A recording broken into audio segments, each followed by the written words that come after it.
Welcome everyone to this webinar for Jupiter Energy, which trades under ASX ticker code JPR. Shortly, I'll introduce Jupiter Energy Chairman and CEO Geoff Gander, who will provide an update on the company's activities. I note this is one of the first times in many years Jupiter has done a promotion of this type. And from talking to Geoff, I understand it is because he and the company now feel the time is right. After many years of toiling away in the background, they're ready to provide a current and prospective shareholders with a comprehensive plan of what's ahead. You could say the company is now investor ready. Jupiter recently reported an increase in oil reserves across its 3 oil fields located in Kazakhstan. The company also has plans to significantly increase its oil production during calendar year 2024. At the completion of the presentation, Geoff and Non-Executive Director Keith Martins will be on hand to answer any questions. So, as the presentation is occurring, think about what questions you would like asked and submit them in the Q&A box at the bottom of your screen, and I will put them to Geoff and Keith directly during the Q&A session. Okay, let's get started.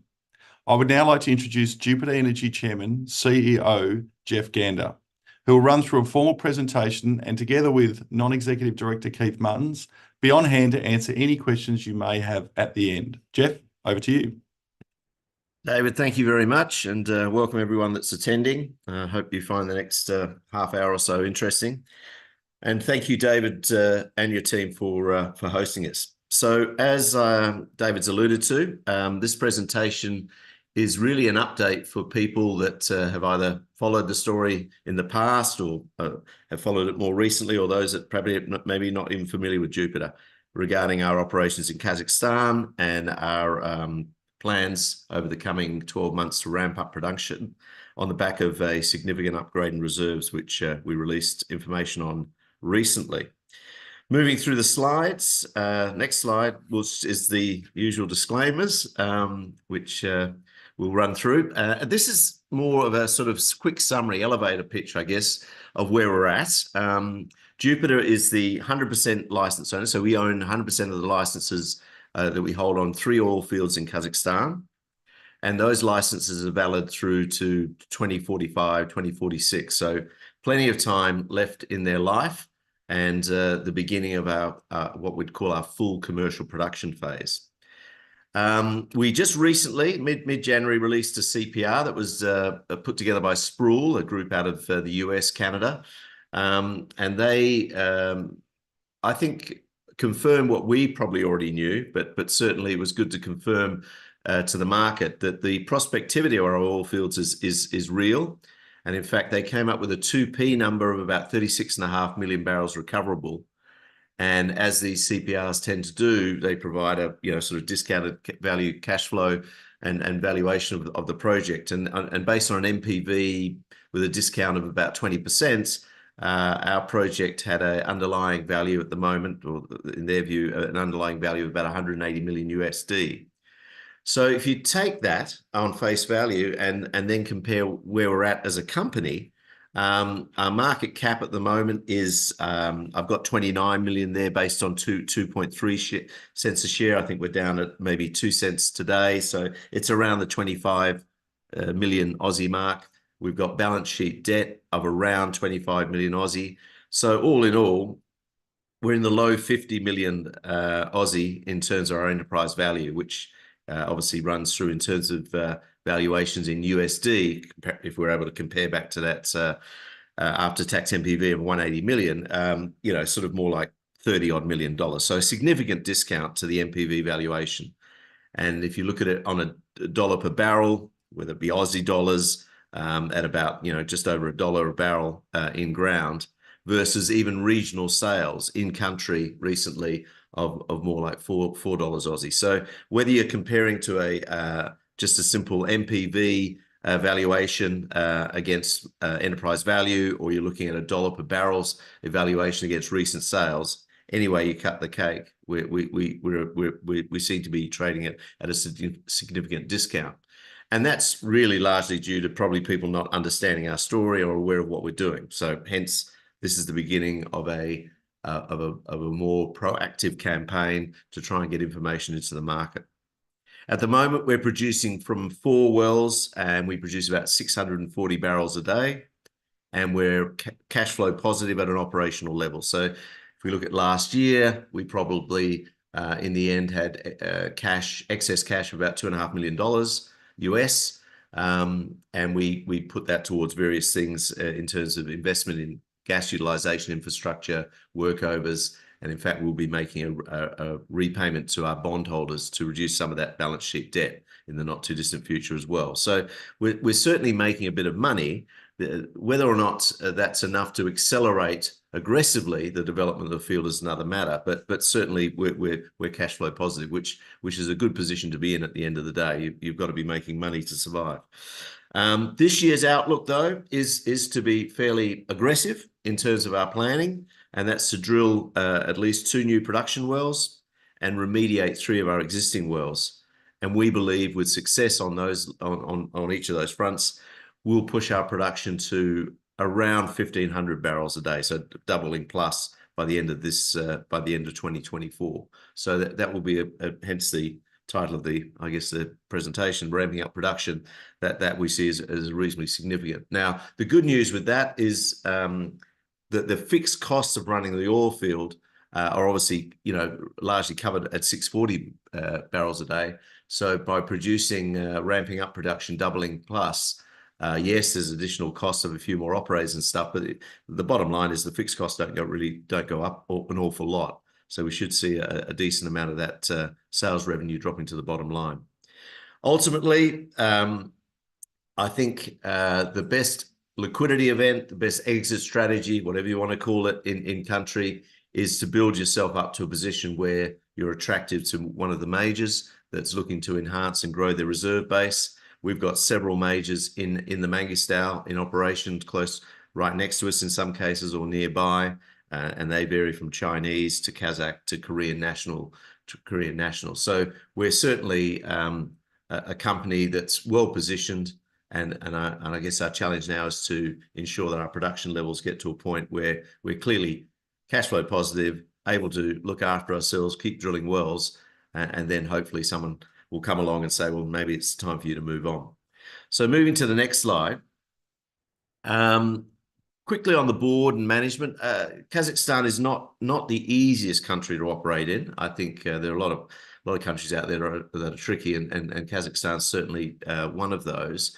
So the board and management is quite important. So if I quickly go through why this is reasonably a significant team. I've got Keith on. I'll start from the far right with Keith, and Keith's attending today and be available later, as David's alluded to answer questions in Q&A. So Keith's based in Perth, was instrumental in finding the asset base in Kazakhstan. He traveled with me to Kazakhstan in 2007 when we first had a look at what was available there, and then was involved in shooting 3D and picking drilling locations and drilling our initial wells, etc.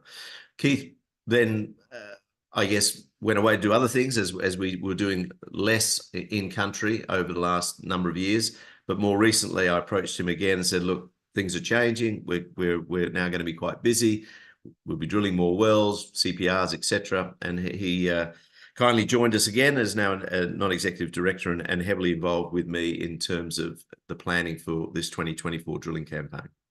Alexander Kuzev, based out of Moscow, has run a number of oil fields, very operationally oriented guy, run a number of oil fields in the region, in the Soviet, ex-Soviet region, including Kazakhstan. So very helpful to have around, and often comes to Aktau and helping me with planning of work programs, etc., etc. So extremely valuable. Boltobek Kvondikov, a Kazakh, been in the industry a long time, extremely helpful when it comes to understanding the lie of land in the capital, Astana. Astana is a bit like Canberra, a lot of obviously the political and governmental base, and this is a sector that is reasonably tightly controlled by the government. So understanding the lie of the land has started being very important. So that's where Boltobek's value is. Alexei is Waterford, our major shareholder. We'll touch on shareholders shortly. Our major shareholder and represented on the board, more of a finance base. And then myself, obviously Australian, but frankly speaking, to operate successfully in Kazakhstan, you've really got to spend quite a bit of time here, particularly when you're starting to sell oil and trade That's an area you need to tightly control for obvious reasons. And so I spend quite a bit of time here. A lot of the traders and stuff are based in Almaty, which is the oil capital, which is actually where I spend. I have my base, and then and then obviously we got our operations in Aktau. So I spend quite a bit of time in Aktau and Almaty. Doesn't mean I don't get back to Australia, because I do, but I spend a lot of time in country. So that's kind of the board, and it's quite hands-on, as you probably gathered. In terms of capital structure, we've currently got about 1.27 billion shares on issue. So quite a few shares on issue, but are very, very, very illiquid. I think I'd be the first to admit that, and something that we've clearly got to address, and probably will get questions on that today. And the reason it's so illiquid is that 80% of the stock is held by the two major shareholders. In fact, you add in a couple more shareholders / debt holders, you're up to 90%. So there's really not a lot of free flow, and something that we will need to address as we now sort of embark on this more sort of proactive campaign to increase the visibility of the company on the capital markets, and that's understood. I've touched already on the market cap and the enterprise values. I mean, as I say, we're in the sort of low 50s when you add the market cap and our balance sheet debt together. Yeah, that's where we sit today. We think obviously significantly undervalued. In terms of the balance sheet debt, that's held by the major shareholders. So the shareholders and the debt holders are one and the same. So there's a good deal of alignment there. People that have followed the company will note that we had a significant debt restructure in December of 22. I think balance sheet debt at that time, including accrued interest, was at like $75 million. The bondholders wrote off all the interest and converted a significant amount of the debt to equity, hence the 1.27 billion shares on issue, because it was something like 153 million prior to the debt restructure. But what we did is obviously got with the balance sheet debt down to a much more manageable level. And as I touched on earlier, we'll start to slowly but surely repay that down from the proceeds of oil sales. But probably at the end of the day, the bulk of it will be there when the asset's sold. And that's kind of understood by the shareholders / debt holders. As I say, they're one and the same. So the debt's unsecured and it's held by friendly hands. I think it'd be the best way to describe that. Moving to the next slide. Bit on Kazakhstan for those that maybe are not that familiar with the country. There's not a lot of listed entities that have operations there. I think looking at Saratogan, and hopefully I've said that correctly, ASX code SGA, was a reasonably recent graphite play that was listed. It was listed and has assets or licenses there, but there aren't a great deal of companies based there. And so I'll just run through it. It's been an independent republic since '91. It was part of obviously the broader Soviet Union with the breakup. And I think there'll be very little doubt that it would be classed as the best performing of the stans post the breakup of the Soviet Union. I mean, obviously helped a lot by the fact that it's sitting on major oil reserves and was able to monetize those with the likes of all the majors, Chevron. I think until recently, a third of Chevron's global revenue came out of the Tengiz field. So, and it's still a significant provider of revenue to that corporation and other major, whether they be Chinese, CNPC, ENI, Italians, Shell, Total, Exxon, it goes on. They're all players there. So the Kazakhs were able to take advantage of that, and I think also managed the relationship with Russia, China, the West fairly successfully, and were able to grow the economy as a result. So good, well-performing, quite westernized these days in terms of the country and the facilities and everything that's available. And as I say, it's a country with proven oil. I don't think the challenge is finding oil. It's more the monetization process that can be tricky. For a junior like us, moving from this exploration phase where we first went and shot 3D and drilled and found oil, moving to full commercial production is challenging, has been challenging, predominantly because there's a lot of regulatory milestones to take a field from one phase to another. And during those phases, they suspend your production. So you don't have any chance to generate revenues. So it can be tricky unless you're well funded. And obviously juniors, as most of you would know on this webinar, tend to it's hand-to-mouth sort of feeding. So we've been able to get through it, and mainly and only really because of a committed major shareholder. Waterford have been extremely helpful and resilient in terms of providing the funding we've needed to get to where we're at. But anyway, here we are today. We've successfully navigated our way through to full commercial production. 2023, that was achieved. We're now in a position where we're producing oil at optimal levels. We're able to sell into the domestic, the export markets, depending on where the best netbacks are. So we're sort of a proven player now. And I guess after 15 years of experience, I think we're regarded as one by the Kazakh authorities. No longer have we got this sort of, at times the relationship, was difficult sometimes. But these days, I think we're regarded as a player that's been around a long time. We're proven, we're an employer of people, we're investing in the country, et cetera, et cetera. So we understand the landscape and how to succeed there. So the next slide. We're listed on the ASX under JPR. I think we've touched on that. We've been, as you probably gathered, operating in Kazakhstan since 2008, and we have a number of licenses, three oil fields there. The Sproule CPR, released in early January and effective from 31st December 23, confirmed 1P, 2P, 3P numbers as set out there, 14 and a bit, 36.5, 46, almost 47 million barrels in recoverable in those three categories. So I think that was pleasing to see that result confirm what we already knew, I guess, but it's always good to have a third party come in and do that. And interestingly, when you compare our 3P number to the Kazakh Russian GOST, as you know, the Western SPE at PRMS standards are a little bit different from the standards they use in places like Russia. So GOST is the standard there, but even C1, C2 numbers, these are Kazakh approved reserve numbers, are at 52 million barrels. So 3P and C1, C2 looking very similar, which is what one would expect that to be the case. So numbers are good, and hopefully, whether the parties looking at us in the future rely on GOST numbers or they rely on Western numbers, the numbers are fairly similar. In terms of the 2024 work program, we've got approval to drill up to 4 wells. So that's already in place. And our expectation is to drill certainly at least 2. And at this stage, we're looking to drill wells on the Akar East field, which is one of our 3 fields. And I'll have a map shortly to show you there, but it'll be on proven reserves area. There won't be exploration wells or anything fancy. It'll be drilling in areas where we know there's proven oil.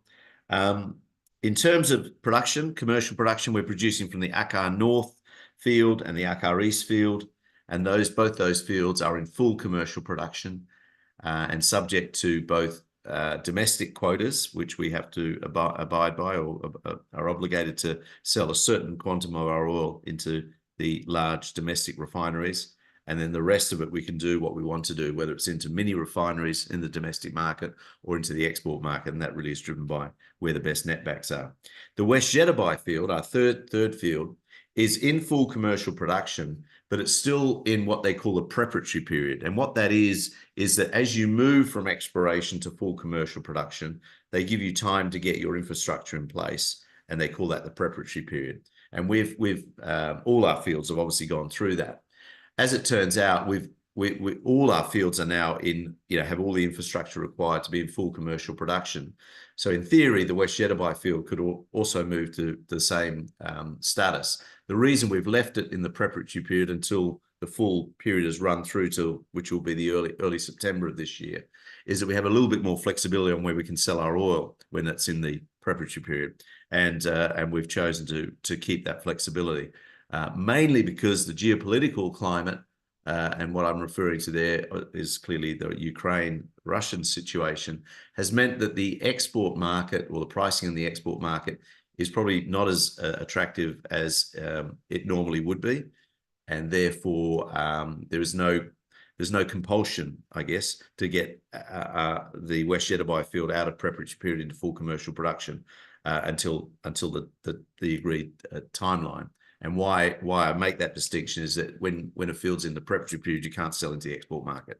But as at the moment, that's not a key criteria for us, and therefore we've left the West Jeddah field as is. But that will be that will complete its paperwork and process, and will move into full commercial production in September of this year. So all our fields are basically ready and have all the requisite infrastructure in place. Production levels are about 20,000 barrels a month, as I said earlier, and we sell, as I say, a mixture of oil into the domestic export and export markets if that's what we choose to do. As it turns out, right here, right now, we're selling oil into both the large domestic refineries, and the remainder of the oil we sell into what we call mini refineries, which are based locally in Aktau. They collect oil from the wellhead, so there's a savings for us in terms of transportation and logistical costs, and means that the netback is probably more attractive, or is more attractive. So all of our oil is essentially sold into the domestic market at the moment. All on a prepaid basis, so there's no risk there. We always pre-sell our oil and have cash, always, or are in credit, or the traders are in credit. We're ahead of the game in terms of if there are any difficulties. But in the main, there's always the exceptions over the years, but in the main, traders have been actually pretty good to work with and pay their bills, and we've never had any troubles. As I said before, export sales were limited in 23 for us because it just didn't make sense. But we're monitoring that on an ongoing basis. I talk to the export traders every month, always checking in on their pricing. And at some point, I'm sure it'll become more attractive to go back and sell some of our oil into the export market as well. Next slide. Just quickly, in terms of reservoirs, I touched on Kazakhstan, lot of oil, and that's one of the reasons it's done so well since it's becoming a republic. And there's three key areas where oil's based, reservoirs, I guess. The pre-Caspian, which is known for some, Tengiz, etc. The central Kazakh basin, which is more to do with some of the early Chinese purchases when they came and bought companies back in early 2004-5 period. And then there's the Mangistau, which actually has been the oldest oil producing area. So the Uzun field was used, aggressively during the Second World War, for example, as a major oil supply to the Soviets, and has obviously continued on. And Jeddah was discovered in the 60s, and again is still a major producer. So big oil fields in the area have been discovered and been operating for a while. And then more recently, the likes of Jupiter and others have discovered, smaller fields in the same area. But the good news is that obviously with the bigger fields already there, the infrastructure in the Mangistau is significant. So you're not in the middle of nowhere with, problems in terms of transporting your oil or anything. The pipelines are nearby. Our ability to get our oil into the pipelines is pretty straightforward. As a result, we've been able to monetize. Once we've got all the approvals, which was the key thing for us, and got the infrastructure in place, monetization of oil has been reasonably straightforward for us. So that's a little bit on where we're based in Kazakhstan. Next slide is just a quick map, and it makes the point I touched on before. Uzun, Jeddah, big fields, number of smaller fields in the area on the way through, and then there's us. As I say, you can see the pipeline leading through to the port of Aktau, and then on from there. So, as I say, moving oil is not a problem. Getting access to services is not a problem. Aktau is a reasonably significant city, so all the usual suspects are there in terms of drilling operators and the like. So it's a reasonably straightforward onshore operating environment for us. Yes, you've got to manage your field. Yes, you've got to ensure that your drillings and completions are handled by the right sort of people, and you've got the right people in your own team to supervise any contractors you might be using. But it's not that complicated. The difficulty has been getting to the point where, as I say, you've got all the approvals to be able to monetize, which fortunately we've now achieved. So moving on to the next slide.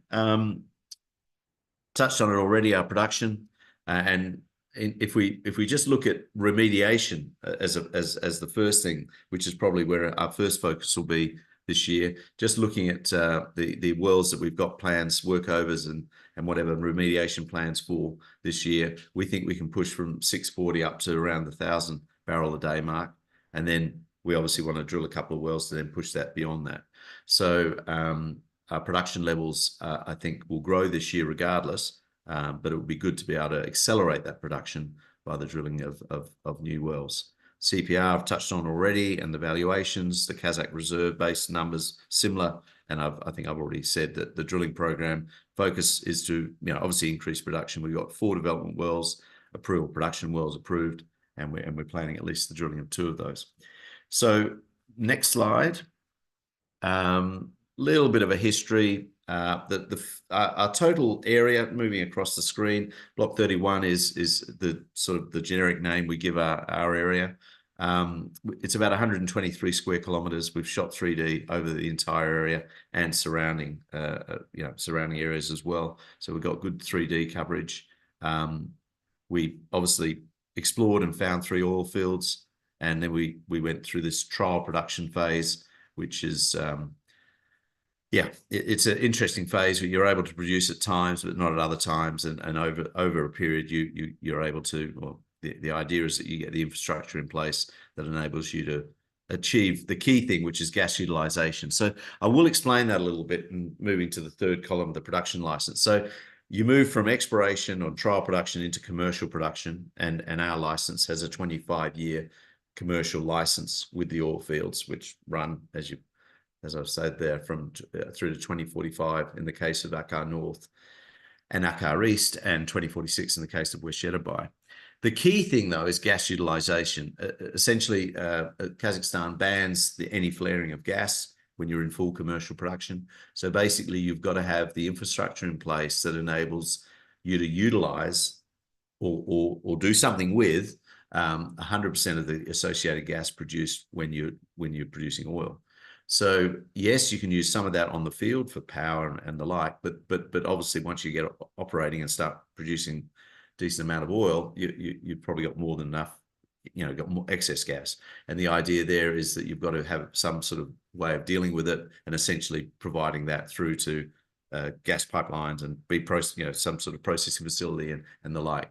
And that comes at a cost. And so that part of our approach has been to break it into 2 stages. Last year was stage 1, and anyone that's sort of followed the story will know that we talked about stage 1 and stage 2 gas utilization. Stage 1 being the use of gas to electricity generators at the wellhead, which is what we're doing at the present time. But the objective was stage 2 was to integrate into existing facilities that are already being built in the area. And that's the process we're now running through. So we're just finalizing all the approvals, pretty much done with that. There'll be some news on that in February, I guess, and that'll allow us to then integrate all of our gas, all of our various wells into a broader centralized facility. And as we bring on new wells and therefore produce more gas, that gas will then be also piped into that infrastructure. So extremely important milestone for us, and we believe that we've done it in a very cost-effective way. So gas utilization is an important part of the story. Until you've got gas utilization dealt with, you can't sell into the export market. That's the sort of chicken, egg, or carrot and stick approach that's used. So clearly, we're now able to sell into export. As I've said before, unfortunately, right now, the export market is not as attractive perhaps as it normally is, but I'm sure that will change over time.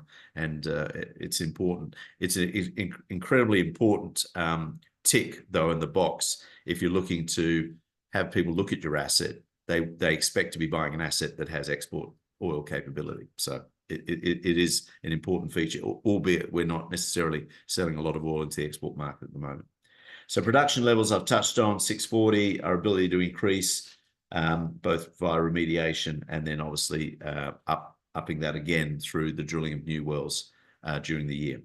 Next slide. A little bit of just a summary of in a blown out sense of the 3 fields and where the reserve base is, and also some of the opportunities in terms of extensions nearby, both to the north, the south, and the west. So we're conscious of trying to grow the permit area over time.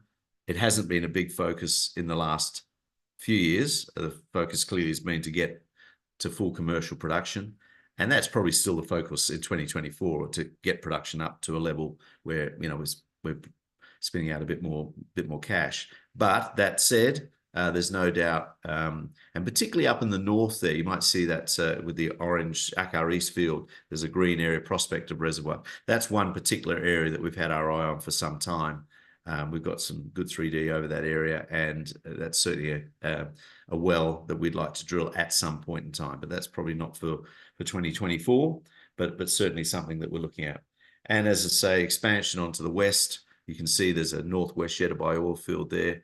That's an area, a field that was discovered some time ago.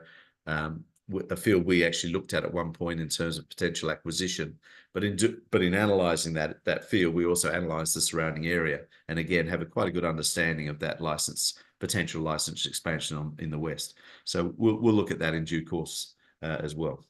Next slide. So quick wrap up, really, where our focus is for 2024. Production, looking to produce more oil via drilling new wells and remediating our existing wells. The locations of the new wells will all be, as I've said before, touched on, will be on proven reserve areas. So we're not doing anything particularly adventurous there. We're using 40-acre spacing in terms of location.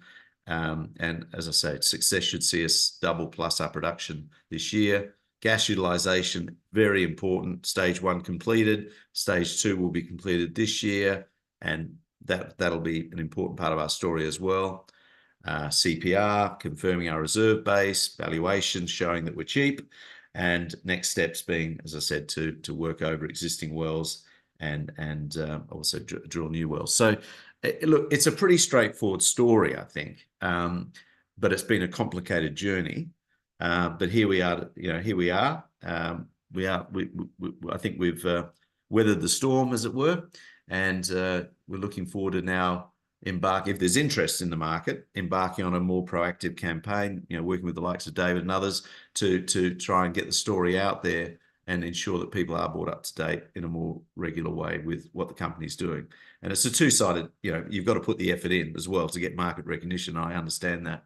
But as I think David touched on very early, it's a question of belief in market, being the story being market ready. And I think now the story is market ready, and I'm happy to promote it on that basis.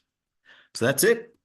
Geoff, thank you very much. A great presentation, comprehensive presentation. As you say, for a lot of shareholders, bringing them right up the curve quickly to where things are at and what has been happening behind the scenes and away from the glare over many years to get the company to the position where it's at. So I'd like to now also introduce Non-Executive Director Keith Martins, because there may be some questions to be thrown at him. But before I do, there are quite a few questions coming through. Some of them are statements, so I'm just going to read them verbatim.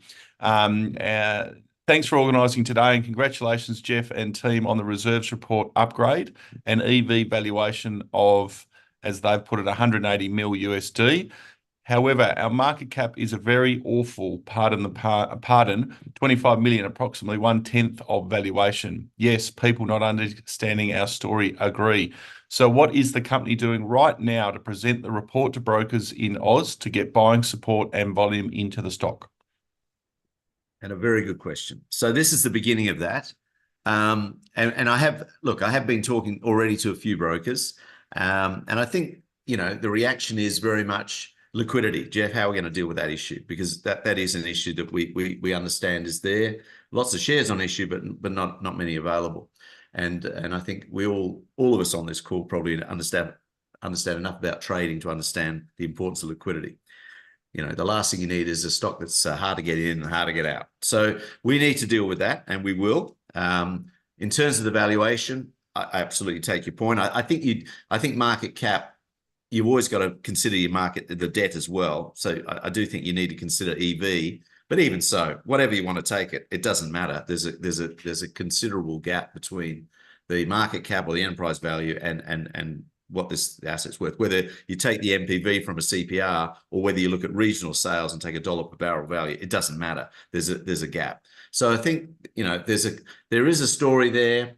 I think it's, as I say, the issues that we've faced in country are dealt with. We're in good shape. So now we've got to move on, get a broker behind us or two, or whatever it takes, get some liquidity, got some ideas about how to address that, and then we'll go from there. And I think the good news about a tightly held register, though, guys, albeit that this is really tightly held, but a tightly held register is also good. You know, once things move along, they move quickly. So I think what we've got to do is turn a negative at the moment, which it is, into a positive, and do it in a smart way. And we will work on that, and definitely we've got the capacity to do that. But we do need to find a broker or two that likes the story, and that's part of my job at the moment, is to do that.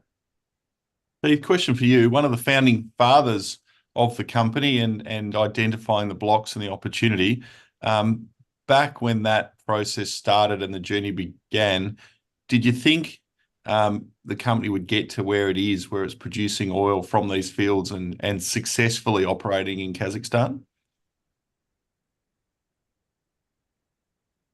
That's for Keith, is it, or for Geoff? It is for Keith. Yeah, sorry. Yeah. Oh, sorry. Yeah. No, and from a geological point of view, Kazakhstan was always attractive because there was a lot of mid and small sized oil fields that weren't really addressed by the current players in the area. So from the point of view, it was just a matter of securing the block, getting all the regulations done. But the technical side was rather easy. Some of the fields were quite easily identified as potential. They still had to be drilled, of course, and proven up, but they were, you know, on trend and between oil fields and lookalikes to them. So they were just of modest size. So once we shot the 3D and realized they were a bit bigger than we had supposed before, and there was additional structures that we hadn't seen at the start, it was rather straightforward to identify the fields and prove them up. It's harder to get all the regulations done than the technical. I was going to say that there's probably a yin and yang to that story where, Keith, the easy bit is the identifying and understanding the structure. The hard bit, which Geoff has spent, as he's mentioned in this presentation, a number of years on in country, is actually getting through the process to get them into production. So I think certainly commendable on both fronts there. Keith, just one other question. What's the size of the opportunity, do you think? Overall, there's zones that have oil in them that we haven't addressed, that we haven't put on production, that will probably take hydraulic fracking to bring into production. Those have not been touched. There's additional stratigraphic zones that are probably trapped pods of oil that haven't been addressed.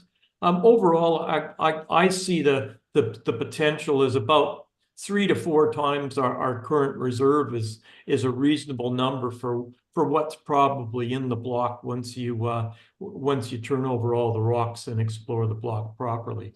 So, but that said, there's a number of on-trend areas that are sitting fallow and no one's looking at that. If Jupiter got the cash flow to take on other blocks, there's many other opportunities that are similar that if we wanted to, in an exploration sense, grow in that sense too. So there's no lack of geological potential in the Mangostal Basin. Keith, question for you. Talk us through the difficulty or not of the debt restructure process and how you've been able to reset the balance sheet in such a favourable way. Okay. Well, I mean, obviously, the bulk of the debt was held by major shareholders. That tends to help. So you've got to, obviously that, Waterford made a decision in about 2014, 2015, when it became obvious it was going to be difficult to get through the phase that we had to get through to double down and get behind us. So At some point, though, clearly that had implications, in terms of accrued interest, particularly over time. So we sat down and said, well, this is not going to fly. You can't, all this accrued interest, it's messy, messy, messy. We've got to work out a way of getting this back to something that the market is palatable. And you as a shareholder and a debt holder, but you as a shareholder, can ensure that we have upside here. So that was really the process. And the other three bondholders, so they were the major bondholder, the other three, again, came with a background of understanding, the business people understood the realities of the situation. So in the end, it was agreed that we'd write off all the interest, all the accrued interest over the period was written off. And then with the debt, we'd take a large portion of that and convert it to equity. And that was done at a price of 3 cents, an issued price, effective price of 3 Aussie per share. And then obviously the remainder would sit on the balance sheet and is currently interest-free.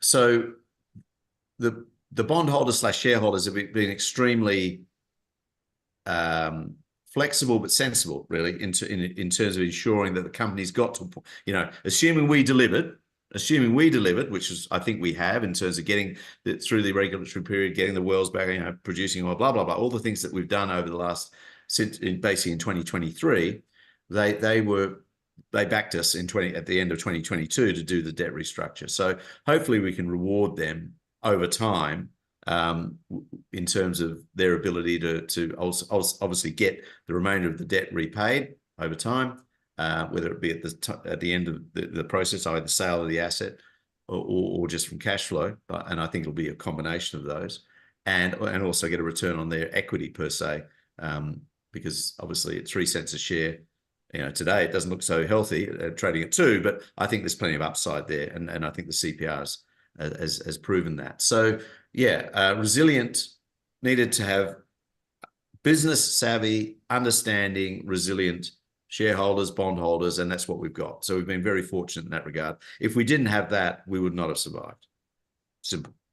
Now, and commendable both from a management board perspective, but also the major shareholders taking a proactive view in relation to the total shareholder group as opposed to what was in their best interest, I think is pretty commendable and probably rare in a lot of cases. So well done there. A couple more questions. So can you give any flavour around recent block transactions, sales in the area, and how this may flow through to Jupiter? Yeah, so there was a period there where there wasn't a lot of activity in country, to be honest, and it didn't matter if it was a Mangazao or anywhere else. There just wasn't a lot going on, but that's certainly changed, and there could be a few reasons for that.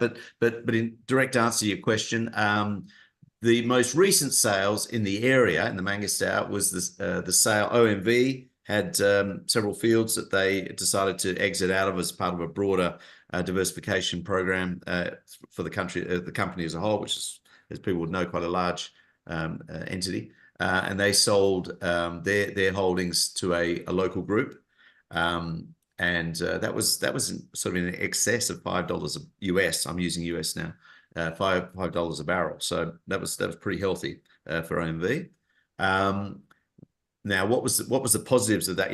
What if you look at why would that have been? Well, clearly a field that had some oil. Not it was toward the end of its life, but it still had remaining oil, but had all the infrastructure in place, and that was obviously important to the parties buying. So as I say, it was export ready, had all the infrastructure, had all the pipeline connections, whatever. So had that box ticked. And then very recently, I'm talking in the last few months, Total sold their Dunga field to KMG, which is Kazmunaygas, the national oil company. Now that's quite a big field, and they paid 330 million for 60%. So they valued the field about 550 million. But again, a healthy, maybe not $5 a barrel, but certainly around three US in ground. So based on reserve base. So both of those sales, one was obviously a significant size field by the national player, and one was more of a smaller sort of play, more probably akin to what we'd be sort of looking at. So they're the sort of numbers, 3 to 5 in the area. And then at a broader level, there are sporadic sales in different parts of the country. But those fields tend to, I think what you've got to do when you're doing comparatives, you've got to get like for like. Some of the plays are much, much bigger neurology plays up in the pre-Caspian. They're going for big, reserve bases and whatever. So, they are what they are, unproven. But if you get lucky, boy, it's going to change your life. Through to more kind of where I'd say where we're at, which is, yep, there's opportunity to grow the reserve base, as Keith has said, and there's no doubt. But it is what it is. It's onshore, meat and potatoes. It's not billion barrel play stuff. It is more the OMV type sale. So they're the comparatives. But in all cases, in the area that we're based, the majors are present and already have significant holdings in other fields. And in some cases, those fields are beginning to see the end of life. So we're quite confident that they'll be wanting to increase their reserve base over time. So we just need to keep getting all our regulatory environment, get all the things that we've been doing, our gas infrastructure stage 2, etc., in place, and keep just chugging away, drilling, and ensuring that we're on people's radars. That's the key now. Plus, obviously, surviving and making a bit of money. Yeah. Now, talking about being on other people's radars, and I'm not going to try and trip you up here because nothing has been disclosed, so clearly nothing of a material nature has occurred. But how interested are those around you, both in country and out of country, in terms of what you're doing, the value you're creating, and how they may fit their own M&A plans going forward? Well, who knows what their M&A plans are, but I think the trick is to ensure you're on people's radars and you're talking to people regularly, and I certainly do that. Yeah, so all the majors that are near us, we're in dialogue with for one reason or another. We're either partnering with them on something anyway, so they're well aware of us, or we're here. Hi, how you going? Catch up. Send out the CPR announcement. Hey, just letting you know, and we continue to do that. And their responses are generally great. Thanks, Geoff. Good to know things are going well. Let's catch up. You just got to keep the dialogue going. Their specific internal planning, who knows? But I think everyone knows that in most cases, the fields that they've currently got, they came in and invested in the early 2000s. Now we're in 20 years on. Those fields are what they are, and so I guess it'll be interesting to see. For me, it'll be interesting to see what the majors decide to do, whether they decide to stay in country, i.e. invest further, or they walk away, and time will tell. But I sense most of those players, whether they be Koreans, Chinese, whatever, will end up staying. I don't think they're going to depart Kazakhstan. Yeah. Final question. What's the end pitch? What's the last thing you want to leave people watching today, or people watching the recording? What's the elevator pitch to let people know, now that you're telling the story, you're out and about, you're investor ready, what do you want the investors to know? Yeah, and it's probably a recap of the elevator pitch slide. I mean, basically, we're here, we're in country, we're up to date, we're valid with our licenses, recent CPRs, etc., confirmed reserves, show we're underdone in terms of value. We've got a clear plan in terms of upping production levels and improving cash flow. That's what we're about doing this year. And I guess the message now is, I'll do my best to ensure that with that story in mind, we'll keep the market updated, working with the likes of yourself. We'll deal with the issue of liquidity, which has been raised and understood. I hope existing shareholders will see upside over time. And those that are interested in the story, will choose at some point to say, hey, maybe this is worth an investment. So the objective right now is, to continue the good work and to ensure that our, the PR side of our business is much improved. Yeah. On that note, thanks, Geoff. Thanks, Keith, for the presentation. Thanks, everybody, for tuning in. Remember, a copy of this presentation has been lodged with the ASX, and if you'd like further information about the company, please read the relevant filings on the ASX platform or the company website. Thank you to everyone for your time tuning in and to listen to the presentation, and to Geoff and Keith for their insights. Thanks, guys. Thank you. Thanks, everyone. Have a